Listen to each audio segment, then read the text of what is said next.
పాక్ భయపడింది. పాక్ గుండెలపై బాంబులు పేల్చాం, ఒక్క దాడితో బెంబేలెత్తిపోయింది. ప్రపంచ దేశాలను ఆశ్రయించింది. ఆపరేషన్ సింధూర్ ఒక ఆవేదన. అణ్వాయుధాలను అడ్డు పెట్టుకొని ఉగ్రవాదానికి పాల్పడితే చూస్తూ ఊరుకోం. పాకిస్తాన్తో చర్చలంటే పీఓకే పైనే. త్రివిధ దళాలు అప్రమత్తంగా ఉన్నాయి. పాక్తో చర్చలంటే పీఓకే ఉగ్రవాదం పైనే.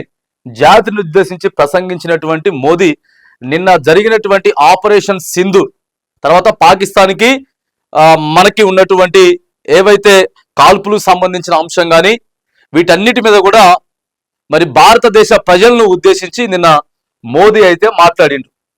భయపడిండ్రు. పక్కన ఉన్నటువంటి దేశాల సాయం తీసుకొని చర్చలకైతే పంపించిండ్రు. సో అందుకే మనం కూడా కొంత కొద్దిగా తగ్గాల్సి వచ్చింది. అంతేగాని మళ్ళీ ఇట్లా చేస్తే మాత్రానికి మళ్ళా తోక ముడవడం, మళ్ళా కొద్ది గొప్ప మళ్ళీ చూపించడం, ఇట్లాంటివి చేస్తే మాత్రానికి ఈసారి ఊరుకునేదే లేదు అని చెప్పి మరి నిన్న ప్రధానమంత్రి గారు అయితే చెప్పారు. తర్వాత యుద్ధాన్ని నేనే ఆపినా అని చెప్పి ముందుగానే ఈయనే పోస్ట్ చేసిండు ఎక్స్లా. నేనే ఆపేసిన, రెండు దేశాలు విన్నాయి. పాకిస్తాన్ కానీ ఇండియా కానీ రెండు దేశాలు కూడా నేను చెప్తే విన్నాయి. నా మాట విన్నందుకు ధన్యవాదాలు చెప్తూనే వాణిజ్యపరంగా రెండు దేశాలకు కూడా వాణిజ్యపరంగా మేము కాపాడుతాం, అంటే సపోర్ట్నిస్తాం, వాటికి సపోర్ట్ ఇస్తామని చెప్తా ఉన్నాడు. నా మాట విన్నందుకు ధన్యవాదాలు అమెరికా అధ్యక్షుడు డొనాల్డ్ ట్రంప్. లేకుంటే లక్షలాది మంది ప్రాణాలు చనిపోయేవారు. అటు ఆ దేశంలో కావచ్చు, ఈ దేశంలో కావచ్చు. అణుయుద్ధం మళ్ళీ ఒక ప్రపంచ యుద్ధం వచ్చేటటువంటి తారాస్థాయిలో కూడా ఉన్నటువంటి నేపథ్యంలో మేము కలగజేసుకోవాల్సి వచ్చింది. కలగజేసుకొని మేము మాట్లాడినాం. సో ఇద్దరైతే విన్నరు అని చెప్తా ఉన్నాడు. సరే, ఇప్పుడు మన ప్రధాని కూడా ఏం చెప్తా ఉన్నాడు అంటే ఇక్కడితోటైతే సో ఆగింది. కానీ పాకిస్తాన్ మళ్ళీ కవ్వింపు చర్యలకు పాల్పడితే మాత్రానికి ఈసారి మధ్యలో ఎవరు వచ్చినా కూడా వినేదైతే లేదు. మేమేం చేయాలనో అది చేసి తీరుతాం. మా సైన్యం మొత్తం సిద్ధంగా ఉన్నది, భయపడడానికైతే లేదు అని చెప్పి మరి నిన్న దేశ ప్రజల్ని ఉద్దేశించి మాట్లాడిండ్రు. దేశ మహిళల సింధూరాన్ని దూరం చేస్తే ఏం జరుగుతుందో ఎలా బుద్ధి చెబుతామో ఆపరేషన్ సింధూర్తో చూపించామని, ఆపరేషన్ సింధూర్ ఒక పేరు కాదని, ఒక ఆవేదన అని, న్యాయం కోసం చేసిన ఒక ప్రతిష్ట అంటూ ప్రధాని నరేంద్ర మోడీ తెలిపారు. ఆపరేషన్ సింధూర్ తర్వాత మొదటిసారి జాతిని ఉద్దేశించి ప్రధాని నరేంద్ర మోదీ మాట్లాడారు.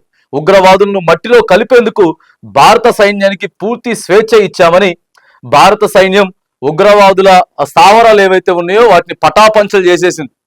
టార్గెట్ 21 టార్గెట్ 25 నిమిషాల్లో దాదాపుగా 9 కూడా మట్టు పెట్టి వచ్చిర్రు.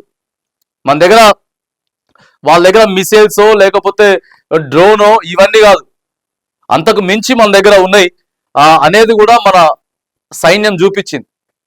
అక్కడ ఏం చేశారు, ఇలా పాకిస్తాన్ వాళ్ళు దొంగదాటిని వచ్చిర్రు, వేరే దేశంతో పోయినరు, మాట్లాడుకున్నారు, జరా ఆపుండ్రి చర్చలు జరపండి అని చెప్పిండ్రు. వాస్తవంగా పాకిస్తాన్ భయపడిన మాట వాస్తవం.